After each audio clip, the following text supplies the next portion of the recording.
Assalamualaikum warahmatullahi wabarakatuh.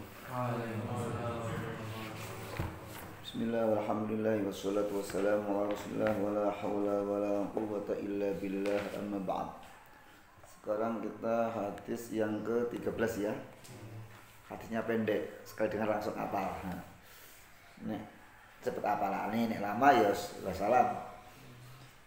Bismillahirrahmanirrahim. An Abi Hamzata Anas bin Malik radhiyallahu anhu khatimi Rasulillah sallallahu alaihi wasallam anin Nabi sallallahu alaihi wasallam qal la yu'minu ahadukum hatta yuhibba li akhihi ma yuhibbu li nafsihi. Rawahul Bukhari wa Muslim. Baik. Dari Abu Hamzah. Nah, istilah Abu Hamzah itu dalam bahasa Arab disebut kunyah. Kunyah itu menyebut orang dengan nama anaknya dengan disertai Abu atau Ummu. Abu Hurairah, Abu Hamzah, Abu Abdillah, namanya kunyah. Kalau isim namanya isim. Kalau namanya itu Umar, kunyahnya Abu Hafs, lakopnya Al-Faruq. Nah, dalam bahasa Arab biasa ada nama, ada isim, ada kunyah, ada lakop. Lakop itu gelar. Anas bin Malik itu anaknya Malik. Ayahnya namanya Malik. Ibunya namanya Ummu Sulaim. Ummu Sulaim itu dulu nikah dengan Malik, lalu Ummu Sulaim masuk Islam. Malik tidak mau masuk Islam, sehingga kemudian pisah keduanya, cerai, karena masing-masing pada pendirian. Nah, awalnya Anas itu ikut bapaknya, direbut dari ikut ibunya, lalu diserahkan pada Rasulullah. Anas itu menyertai Rasulullah 10 tahun di Madinah. Diawali dari umur 10 tahun. Umurnya 10 tahun itu Anas ikut Rasulullah sampai Rasulullah wafat, ya umurnya kira-kira 20 tahun. Seusia kalian. Kalian usia berapa tahun? 20 tahun. Nah, seusia kalian itu Rasulullah wafat. Karena Anas ini tinggal bersama Rasulullah, maka Anas meriwayatkan banyak hadis, 2000 lebih terkait rumah tangga Rasulullah. Dan Anas ini oleh Rasulullah didoakan berkah rezekinya, berkah umurnya, berkah keturunannya. Berkah rezekinya diantara karamahnya Anas bin Malik itu dalam kitab Jami' Karamatul Auliya itu disebutkan musim kemarau tidak ada hujan, itu kebunnya Anas itu hujan sendiri. Hujan tapi hanya di kebunnya Anas, yang lain tidak hujan. Berkah umurnya karena Anas ini wafat udah usia lanjut. Jadi masuk generasi para sahabat Nabi yang wafatnya itu akhir-akhir itu Anas. Sampai tua. Maka kemudian punya kesempatan baik memberikan hadis. Kemudian berkah anaknya banyak. Dan pada Al-Quran, menurut cerita anaknya Anas sekitar 90. Banyak banget. Ya orang duluan istrinya tidak satu ya. Ada yang mengatakan 90 itu ya anak dan cucu, ada yang mengatakan ya anak 90. Wajar sih. Abuya Muhyiddin Pondok pesantren apa itu? Asyifa Sumedang. Itu putranya 43. Usianya masih 54. Usia 54, anak 43. Kalau belum nambah loh ya. Kalau belum nambah. Ketika saya ketemu dengan beliau, hanya berapa anak? 3 Bu ya. Kalau anak saya banyak. Karena perusahaan saya juga banyak. Saya mau buka cabang nggak berani ya Bu ya. Tahu perusahaannya banyak. Apa? Oh pinter kan masih memenuhi. Istrinya banyak, istrinya 4. Nah, itu keistimewaan Anas bin Malik. Anas bin Malik punya seorang murid yang sangat terkenal namanya Muhammad bin Sirin, ahli tafsir mimpi. Baik, ia meriwayatkan dari Rasulullah SAW apa? La yu'minu ahadukum hatta yuhibba li akhihi ma yuhibbu li nafsih. La yu'minu, ay la yu'minu bil kamal. Tidak beriman, maksudnya tidak beriman secara sempurna. Imannya masih belum sempurna. Ahadukum. Orang Arab itu biasa kalau mengatakan kalian ini ahadukum, salah seorang antara kalian. Padahal maksudnya juga kalian. Kalian ini belum beriman. Sampai, kalau diterjemahkan netral kan sampai. Tapi sebenarnya bermakna qabla. Sebelum dia itu menyukai untuk saudaranya seperti menyukai untuk dirinya sendiri. Kalau orang beriman bisa seperti ini, kalau orang imannya sempurna, dia mencintai untuk saudaranya seperti mencintai untuk dirinya sendiri, maka dia tidak akan kena penyakit yang namanya hasud alias iri alias dengki. Maka kalau kita kembalikan orang hasud, orang iri, orang dengki itu kan tanda imannya berkurang. Gitu. Kenapa? Karena mestinya orang beriman itu dia seneng kalau dirinya bahagia, maka dia seneng saudaranya bahagia.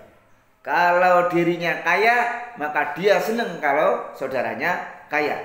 Kalau dirinya itu seneng umur panjang, maka dia seneng saudaranya umurnya panjang.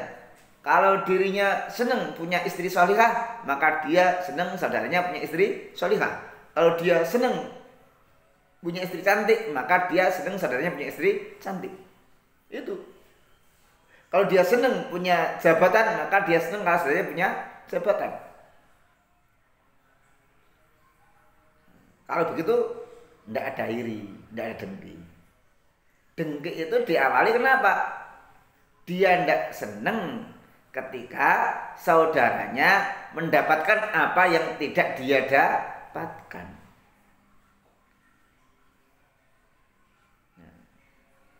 Maka Nabi dengan tegas, la yu'minu ahadukum hatta yuhibba li akhihi ma yuhibbu li nafsihi.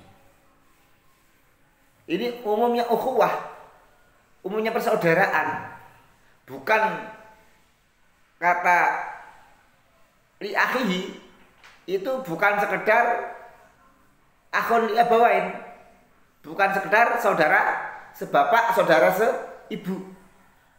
Tapi li akhihi itu bermakna li akhil mukmin, untuk saudaranya yang seiman, podo imani, podo islami. Maka kemudian kita harus mengoreksi pada zaman sekarang ini, di mana orang beriman kok kadang saling caci, saling maki. Nah, ini perlu kita koreksi. Maka ketika kita misalnya ada perasaan tidak senang pada saudara kita yang beriman, mungkin hanya karena beda pilihan dan sebagainya, dan bertobat, dan beristighfar. Ya Allah. Maka kemudian dimafhumkan, kita itu selain senang untuk saudara seperti senang untuk diri sendiri, maka kita tidak senang untuk saudara sebagaimana kita tidak senang untuk diri kita sendiri. Kamu mau enggak kalau aib dibongkar? Enggak mau kan?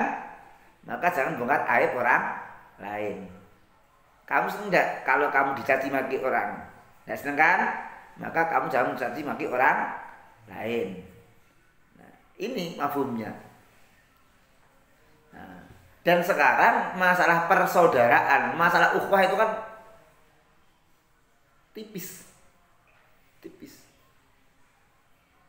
Orang dahulu itu dalam bersaudara itu sampai isar, sampai memprioritaskan orang lain daripada dirinya sendiri. Saya haus, kamu haus, saya punya air, kamu haus, tak kasih ke kamu. Nah, meskipun saya sangat membutuhkan untuk saudara. Zaki punya uang 100.000.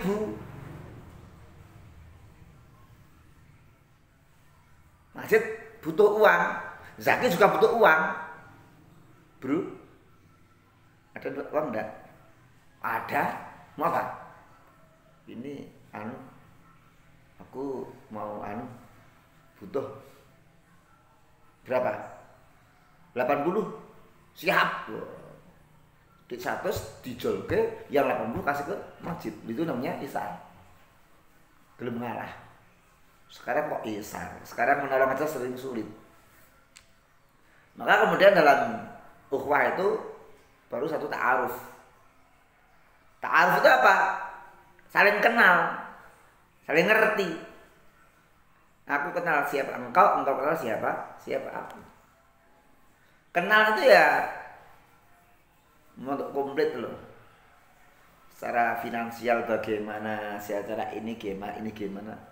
Karena itu penting. Biar tidak salah. Nah, kenal. Kemudian ta'awun.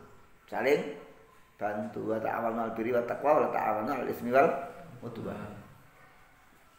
Sampai pada kata yang terakhir tinggi itu ihsan. Saya itu sering ngomong sama Ustaz Solihun. Aku ngerti kapan kamu tidak punya uang. Gimana? Pas aku tidak punya uang, biasanya kamu juga tidak punya uang, diketawa dia. Satu ketika saya ada amanat dari ibu-ibu pengajian, ngasih uang tidak uang saya, tak datangi, tidak ketemu. Kapan kamu di rumah? Aku saya ke tempat antum ya. Apa ini? Ada ibu-ibu titip kok ngerti itu aku radidit. Lah yo ngerti ae to. Angger pas radidit biasanya podo-podo. Kita itu kalau tingkatan isar itu yang makan masjid, Zaki ikut kenyang. Nah, isa ora kamu ya. Yang makan Rozi, masjid ikut kenyang. Sip kalau saya gitu. Nah, bahkan kemudian ukhuwah ini bukan hanya sekedar ukhuwah Islamiyah, sampai pada ukhuwah basyariyah. Pada orang yang kafir, non-muslim, entah Kristen, Katolik, Hindu, Buddha, kita ingin mereka itu dapat hidayah. Kita ingin mereka dapat petunjuk. Kita ingin bareng mereka pergi ke masjid. Nah, udah. Sehingga tidak ada lagi mencibir orang lain. Tidak ada lagi mencibir orang lain. Idealnya loh ngono, idealnya. Prakteknya bapak Rabi Sawab. Nah, tidak ada lagi. Ada orang berbuat salah, kita benci perbuatannya, tapi tidak membenci orangnya. Ada orang berbuat dosa, kita benci perbuatan dosanya, tapi tidak membenci orangnya. Artinya ketika dia tinggalkan kesalahan itu, ketika tinggalkan dosa itu, maka kita tetap marhaban ahlan wa sahlan bihudurikum, tetap diterima dengan baik. Jangan ungkit kesalahannya, jangan ungkit dosa-dosanya yang masa lalu gitu loh. Jadi umreh-umreh meneh.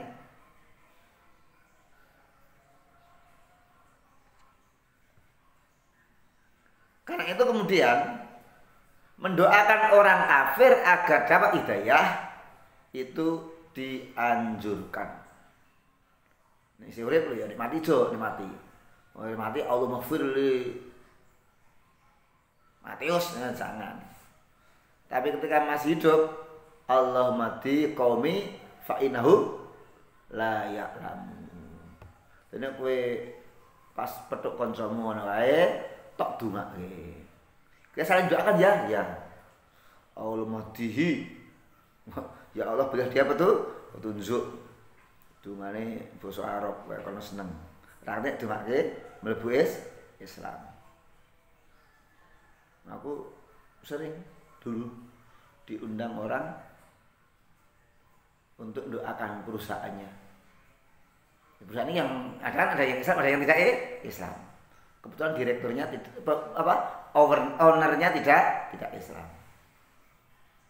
Ya tak doakan. Bapak-bapak, ibu-ibu, berhubung di sini ada banyak yang mungkin agamanya tidak Islam, maka kita doanya pakai bahasa Indonesia saja ya. Ya Allah, siapapun di antara kami yang masih dalam kesesatan ya Allah, berilah ia petunjuk. Tak doain ngono. Amin, mantep ngono kuwi. Ya kan, maksudnya berikan petunjuk ibn Islam. Siapa yang masih fakir, berilah kekayaan. Siapa yang masih pelit, berilah sifat dermawan. Ngono kuwi. Kowe sering tau mendoakan orang lain ben sugih, tapi kamu pernah ndak mendoakan orang biar dermawan? Hah? Ndak pernah. Aku penting kuwi. Kowe kan doae wis seru. Ya Allah, jika Zaki masih pelit ya Allah, hilangkan pelitnya itu. Jadikan dia orang yang dermawan ngono. Saya itu habis baca satu yang saya suka ndak merenung. Kita kan kalau apa itu memulai sesuatu yang baik suruh mulai dengan bismillah. Tapi setelah diamat-amati, orang itu nasihati anaknya saja lupa baca bismillah. Mau makan baca bismillah, mau pergi baca ya, tapi mau nasihati anak lupa baca bismillah. Besok untuk modal kalian kalau udah gede. Nah, doakan.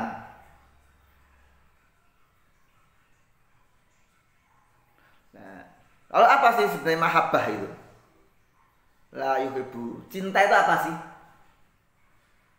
Cinta itu hakikatnya menginginkan kebaikan untuk yang dicintai. Nah, maka cinta itu tidak memanjakan, tapi mengarahkan. Kalau misalnya Allah cinta pada kita, maka Allah akan mengarahkan kita pada kebaikan.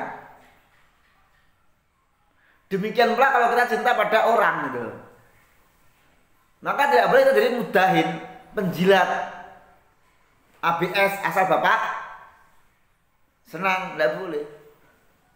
Anaknya ngapain? Punya anak dimanjakan, tidak boleh.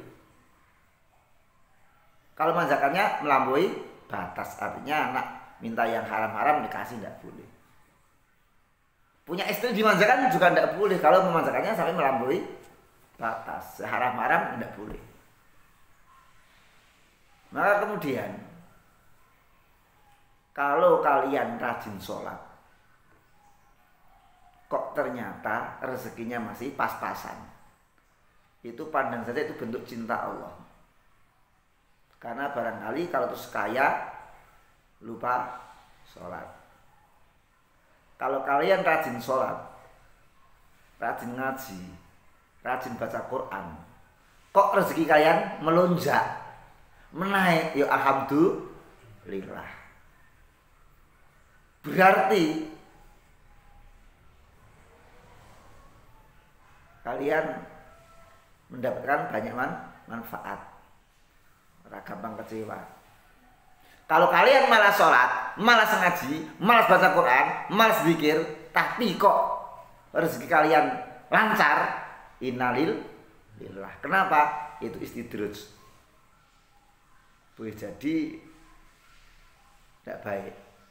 Maka mahabbah itu iradatul khair wal manfaah, menginginkan kebaikan dan manfaat. Itu cinta. Penting sing tok cintai bahagia. Apik. Kamu cinta istrimu, istrimu kondangan pakai pakaian seksi. Kamu dukung atau kamu larang? Larang. Cantik enggak, Pak? Hus, ganti. Cok wejos, gaul enggak gitu.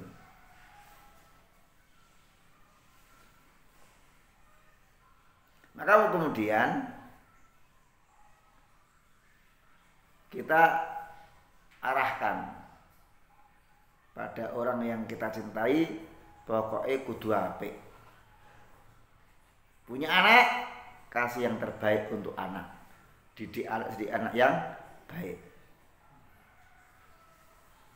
Nah, tapi watak manusia kadang-kadang tidak suka kalau orang lain mendapatkan kebahagiaan.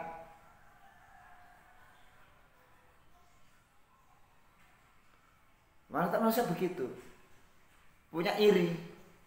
Qabil iri pada Habil. Kenapa? Gua yang ganteng kok dapat bini yang kagak cantik? Kenapa Habil yang nggak ganteng kok dapat bini yang cantik?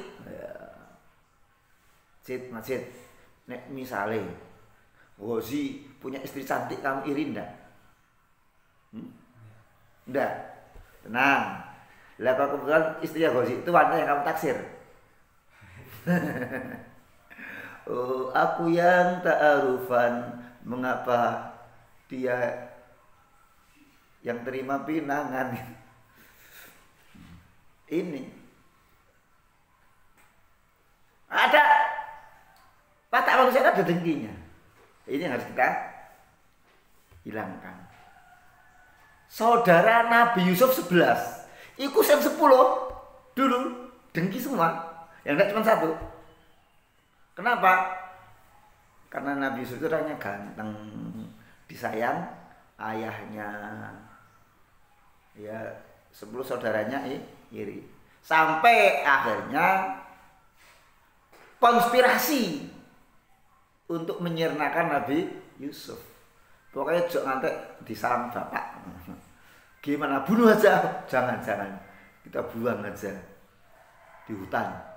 Nanti kita lakukan kalau dia dimakan serigala gitu. Ya, karena iri tadi. Dosa, pokok dosa itu 3. Al-kibar, wal-hirs, wal-hasad. Kiber, sombong, itu dulu iblis. Iblis itu sombong, tidak mau sujud pada Nabi Adam. Maka Allah mengusir iblis dari surga, keut luar sana. Harus cinta berlebih, itu Nabi Adam. Udah difirmankan, wala taqrabu hadhihi syajarata fatakuna minadh dhalimin. Jangan dekat-dekat ini pohon, nanti kamu masuk orang yang zalim. Nabi Adam mencicipi, enak ora ya. Hasad itu Qabil, karena lihat Habil dapat istri cantik, Qabil merasa iri, cemburu, sampai kemudian membunuh Habil. Nah, maka hilangkan rasa hasad.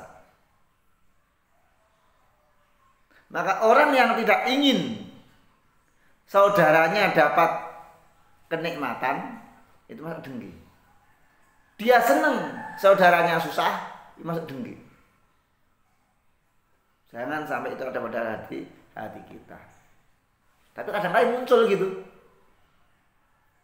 Misalnya kamu kuliah pinter, IP-mu cum laude, temenmu kuliah lama, IP-nya biasa saja. kamu berdua daftar kerjaan, yang diterima dia, rasanya gimana? Rasanya gimana? Kok dia ya? Mesti nyogok, mesti nyuap, mesti punya orang dalam, gitu kan? Ini sebenarnya kan rasa iri. Kamu ganteng, menarik pendekatan yang dapat temenmu, mesti pakai pelet. Nah, iri sebenarnya. Iri. Nah. Imam Al-Ghazali membagi iri, dengki, atau hasud menjadi 3. Yang pertama, orang itu berkeinginan nikmat yang didapat orang lain itu hilang, berpindah pada dirinya. Ya, misalnya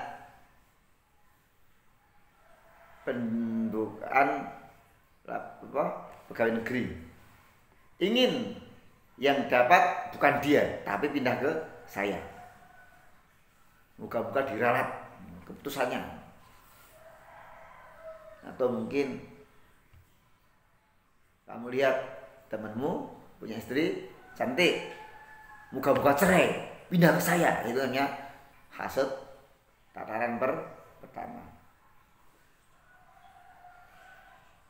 Yang kedua, dia ingin nikmat orang lain hilang, meskipun tidak pindah ke dia. Ben podo ramangane, ben podo raine, biar sama-sama tidak dapatnya. Tapi yang penting dia tidak dapat. Nah, parah itu, parah. Kamu lihat temanmu punya kekayaan, akhirnya temenmu dirampok orang, kembali miskin, kamu tepuk tangan. Iya, meskipun kamu juga tidak kaya. Itu iri.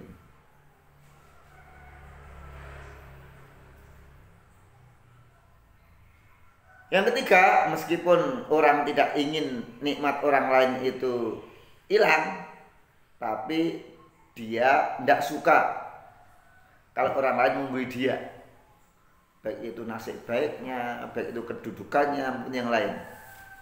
Minimal pakai podo lah, jok ngantek karena luweh bangne aku. Intimu juga tidak boleh.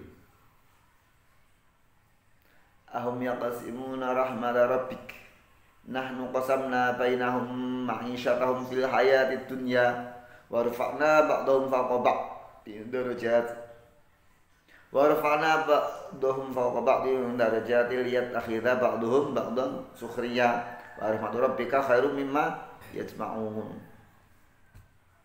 Apakah mereka yang membagi nikmat Tuhan, rahmat Tuhan? Bukan, kami yang membaginya di antara mereka, penghidupan mereka di dunia. Dan kami angkat sebagian dari mereka derajatnya agar apa? Agar sebagian mengambil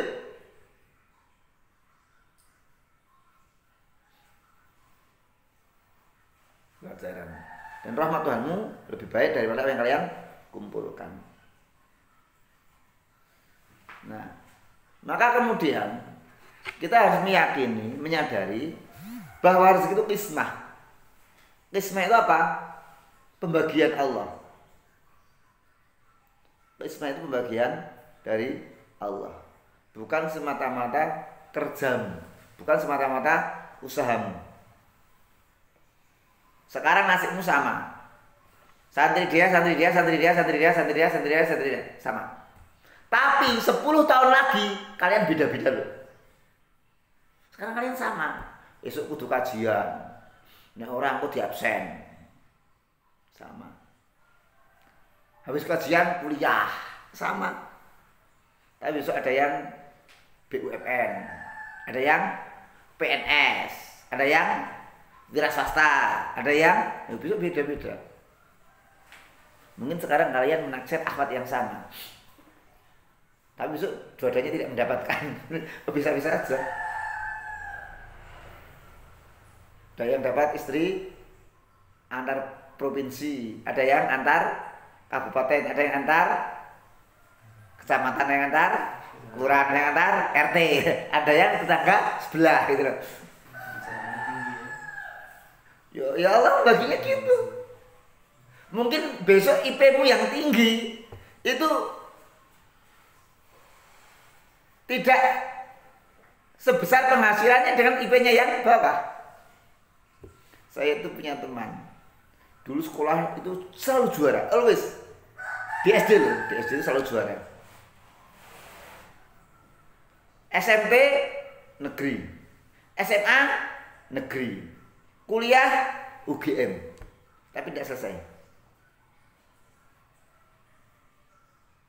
Penghidupannya gonta-ganti pekerjaan. Adik kelas saya ada sekolah SD 9 tahun, yang lain sudah nyampe lulus SMP, dia baru lulus SD. Tapi sekarang jadi polisi, jadi polisi, punya mobil, bayarnya banyak. Ternyata IPK itu tidak menentukan hasil kerja. Loh, kalau orang rezeki karena kerja keras, mestinya kuli bangunan itu besar, kuli pasar besar, tapi tidak juga. YouTuber yang maaf saja kadang-kadang kelihatannya kerjanya remeh, kadang-kadang tinggi. Ada orang resign dari Indomaret, itu ganti profesi jadi YouTuber. YouTube untuk anak-anak, nyuci boneka itu. Oh, ayo kita ambil apa ya ini? Iya, harimau. Gitu. Kayak orang gila lah, tapi uangnya banyak. Ya siapa ngerti masjid ana kuwi YouTubean nyanyi. Sallallahu ala Muhammad. Ngono kuwi ngantek kan 10 menit view-nya banyak kan juga bisa. Kita enggak tahu. Tapi orang YouTubean belum tentu juga kaya. Saya itu YouTubean, view-nya juga do re mi fa sol la si do. Karena apa? Tidak ada satu pekerjaan yang menjanjikan segalanya gitu loh. Tidak ada.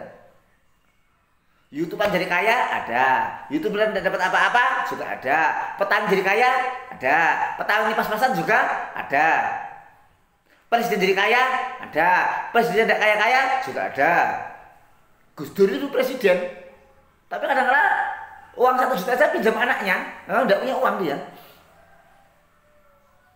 Ya, itu kenyataan.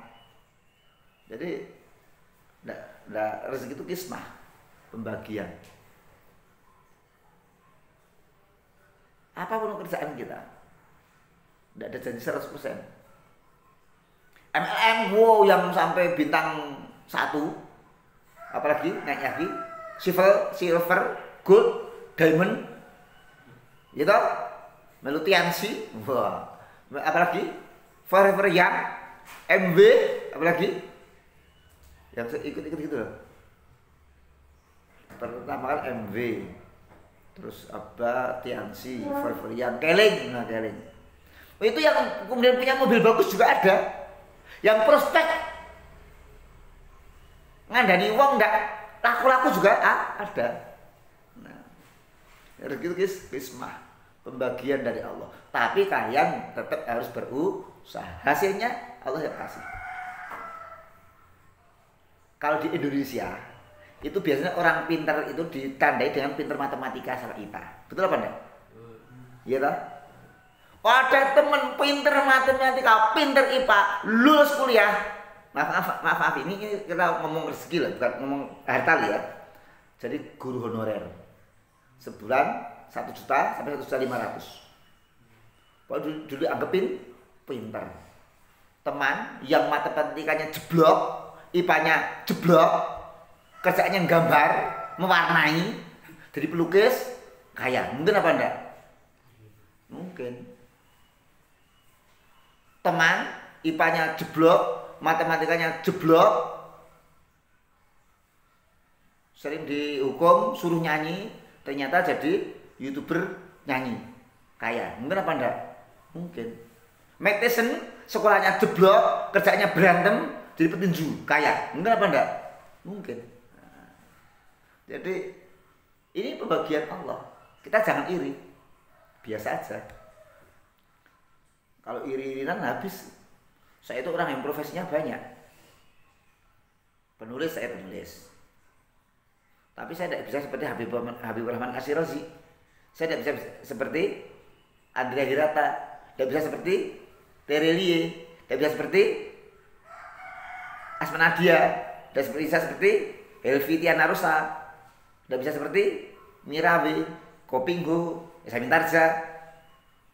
Kalau barat ya Barbara, Agatha Christie, dan Chekhov. Penghasilan saya biasa-biasa. Ceramah juga menceramah. Tapi tidak seperti UAS, tidak seperti UA. Karena apa? Kembali rezeki itu kismah. Maka tidak boleh dalam hati ada iri hati. Ya wis, bagianmu sekian, bagianku sekian. Kalau udah gitu, kita tidak akan pusing mikir dunia. Wa rahmatu rabbika khairum mimma yajma'un. Rahmat Tuhan itu lebih baik daripada apa yang mereka kumpulkan. Nah, maka barang siapa tidak ridho dengan pembagian Allah, dia telah menentang Allah Subhanahu wa taala dalam pembagiannya. Dan semestinya orang itu bisa mengobati dirinya dari penyakit dengki, dari penyakit iri, dan membawa dirinya pada sikap ridho pada pemberian Allah. Ridho yus, ini yang saya terima, dan banyak belum tentu lebih baik daripada yang cukup. Kalau bahasanya hikam itu minta min ni'mati ayar zukoka fima yakfika. Di antara sempurnanya nikmat itu adalah Allah kasih kamu rezeki yang mencukupimu. Wa yamna'uka amma yudhika, dan menghalangimu dari apa yang membuatmu kamu melampaui batas. Sekarang gini, Zaki dikasih rezeki pas-pasan, gaji 5 juta, istri cuma 1, anak 3, tapi hidupnya tenang, istrinya patuh, anaknya nurut. Atau Zaki punya istri 4, penghasilannya 100 juta per bulan, anaknya 12, tapi biang kerok, ketangkep Satpol PP, pengedar narkoba. Kira-kira enak yang mana, Ki? Iya, Zaki pinter. Enak yang 100 juta tapi semuanya adem-adem saja ya. Nah, itu hidup kayak gitu. Tapi orang miskin itu selalu melihat orang kaya itu enak. Udah wataknya orang miskin itu nganggep kalau jadi orang kaya itu enak. Kenapa? Karena dia belum jadi orang kaya. Dan banyak orang kaya yang nganggep orang miskin itu menderita, padahal belum tentu. Motivator-motivator itu sering seakan-akan orang miskin itu hidupnya susah. Tidak semua orang miskin susah. Tidak semua orang kaya bahagia. Ada orang miskin yang happy-happy saja, gak mikir. Ada orang kaya yang menderita. Kalian sering lihat TV misalnya, atau YouTube atau apalah, yang biasa cerai itu orang kaya atau orang miskin? Hah? Orang kaya malah. Cantik ganteng atau jelek-jelek? Cantik ganteng. Iya. Nah jelek miskin ini malah gak cerai. Kenapa? Mikir. Nah cerai terus dibujuk sopo gitu. Nah, iya kan? Nah, maka kita jadi mukmin harus satu, seneng kalau sesama mukmin itu seneng. Meskipun mungkin beda organisasi, meskipun mungkin beda pilihan partai politik, meskipun mungkin beda capresnya, beda profesinya, tetap happy kalau lihat orang lain happy, maka hidupmu akan bahagia. Apalagi kalau kamu bisa membahagiakan orang lain. Man as'adunas. Siapakah orang yang paling bahagia? As'adunas man as'adanas. Orang paling bahagia adalah orang yang apa, Ki? Yang bisa membahagiakan orang lain. Jika kau bisa memberikan orang lain kebahagiaan, maka hidupmu akan bahagia. Tapi nek kowe minggare nyusahke wong liya, biasanya kowe susah sikit. Orang yang mikir, orang yang berusaha, orang yang mencoba menyusahkan orang lain diawali dari dirinya yang susah. Mungkin bukan karena miskin, karena dia susah melihat orang lain bahagia. Baik, jam 6 tepat. Ada pertanyaan? Tidak. Ada setoran? Ada. Masa segini tidak setor? Masa gini tidak setor? Nah, baik, sekarang terima setoran.